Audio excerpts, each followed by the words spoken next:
From new karma arise new distorted notions, and there is no end to this. All of this is samsara. Neither attachment to samsara, nor hatred of it, nor clinging to it, nor struggle against it will help. Something else is required here. The soul must stop and reverse the process, to follow the path of liberation, to move against the current of the physics of this world.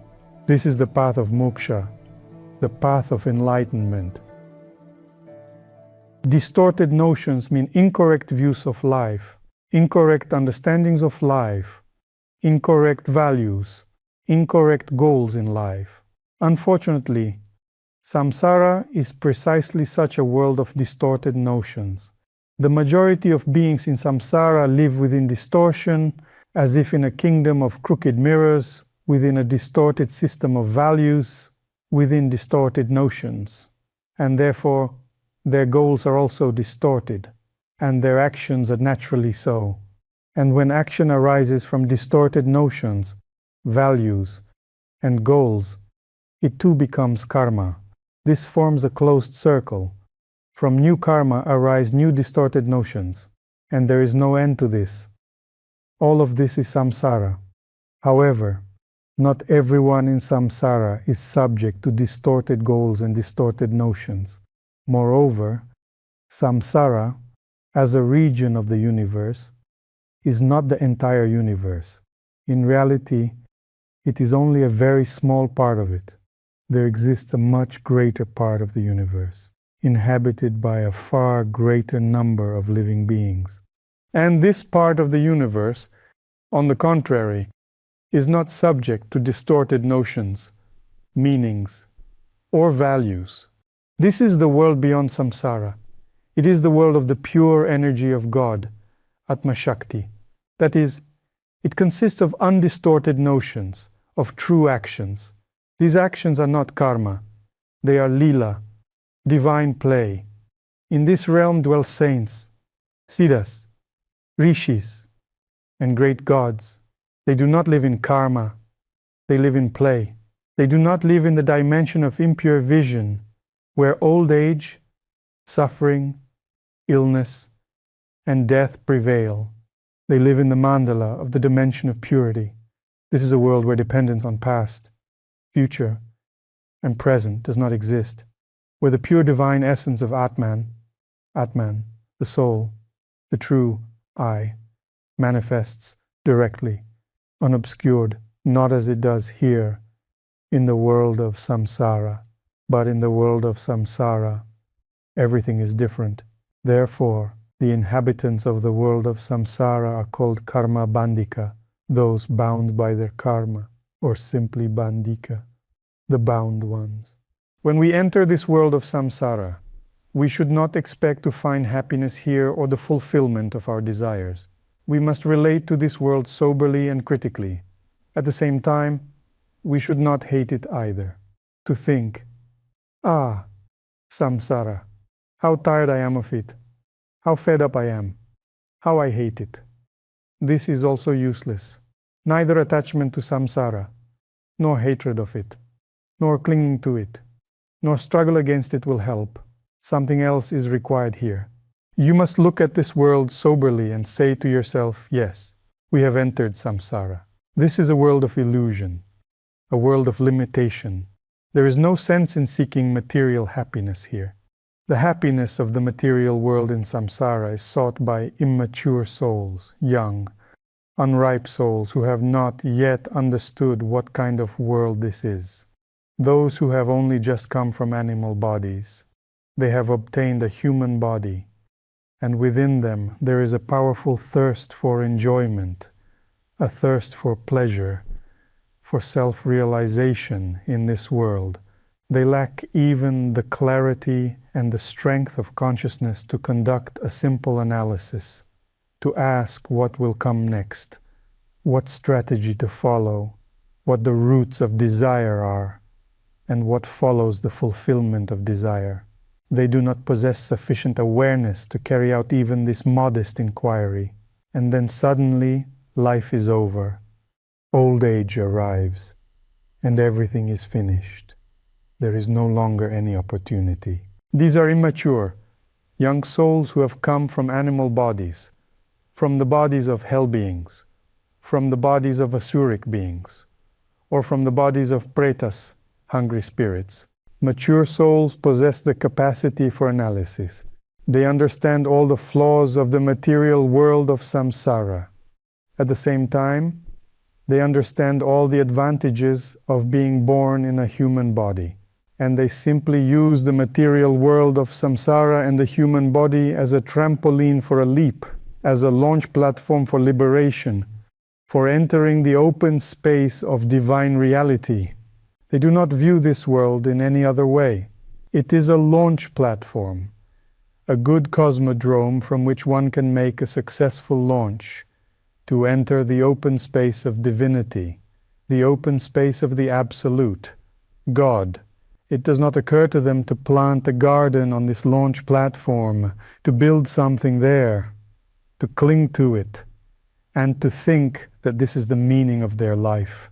No, not at all. At the same time, they do not reject this launch platform, nor do they hate it. They equip it in such a way that the launch will be successful and will take place, so that entry into the open space of absolute divinity will occur. All of this is called understanding the uniqueness and preciousness of human birth. Do you understand the preciousness of human birth?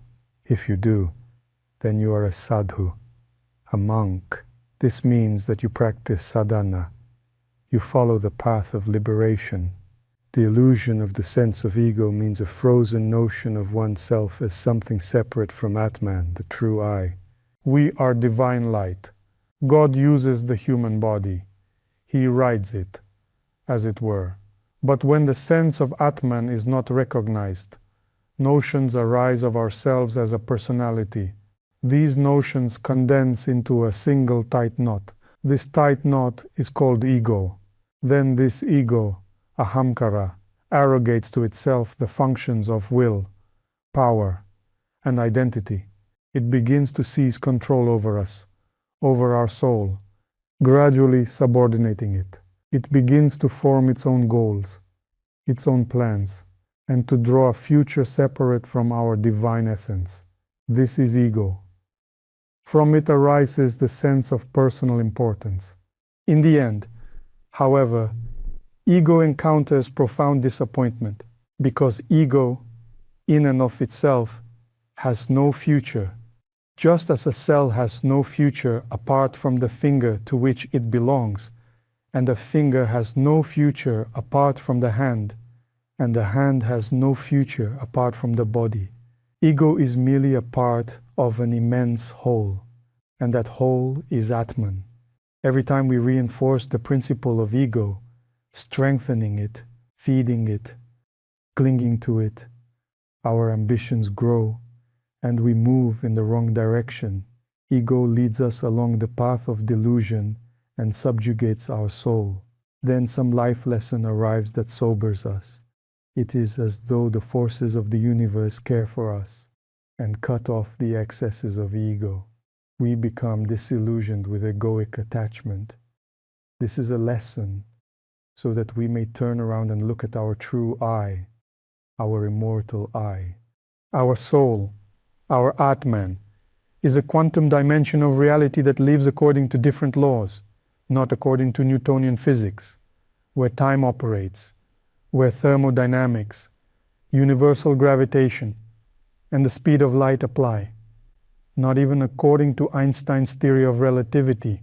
Our Atman lives according to laws closer to quantum mechanics, to quantum physics, the laws of non-local correlations, where past, future, and present are indistinguishable, where Atman abides simultaneously at one point and simultaneously everywhere, omnipresent, where each of its particles contains within itself information about the entire universe.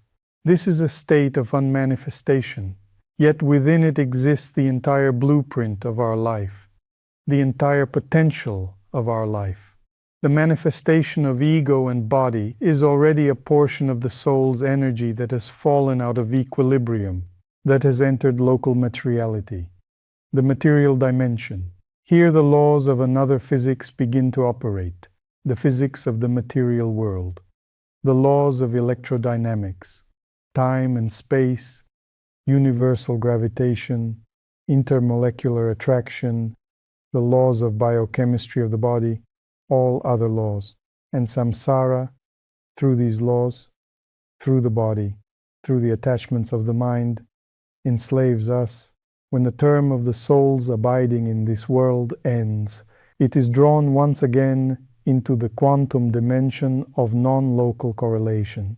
Once again, it experiences the physics of the quantum world, a world of paradox, where there is no time, where space is all unity, where it is everywhere and nowhere, where Atman is very close. After some time, movements arise within this soul. New patterns of destiny mature. New chains of the future form. And once again it falls out of this quantum state, because it has not learned to abide there, has not become established there. This is not yet its home. It is still unskilled. It cannot project illusory bodies from this state without loss. Once again it loses awareness on this quantum plane of non-local correlation. Once again it loses the sense of omniscience, omnipresence, wholeness, self-sufficiency. Once again the 5 limitations come into play, and it finds itself once more in local materiality, imprisoned again in the cage of the body, in the cage of the mind. Once again the physics of another world enslaves it. This is birth and death. Thus it moves between these 2 dimensions, lacking wholeness. These dimensions are not integrated. It cannot establish itself in either. In one, there is delusion. In the other, wisdom. But it cannot remain in wisdom. In the material world, there is no wisdom. There is temporary enjoyment, and its reverse side, suffering, and everything is impermanent. Thus the soul wavers between these 2 dimensions, between different physical realities, different physics of worlds. As the scriptures say, like buckets on a well wheel, now submerged in water, now lifted into the air, then again into the water, and again into the air. It is as though the soul has fallen into a black hole of samsara, a semantic and energetic trap. It begins to encapsulate itself, to create ego, to cling to the body. It begins to generate sub-personalities, projections of alter egos, and to identify with them. Its quantum divine essence is lost, and continually lost. The task of the soul is to change this state of affairs, to refuse to accept it, because it always brings suffering. This reality exerts a powerful influence, generating deep confusion and profound ignorance. At the point where it finds itself, the soul must stop and reverse the process, to follow the path of liberation, to move against the current of the physics of this world. This is the path of Moksha, the path of enlightenment,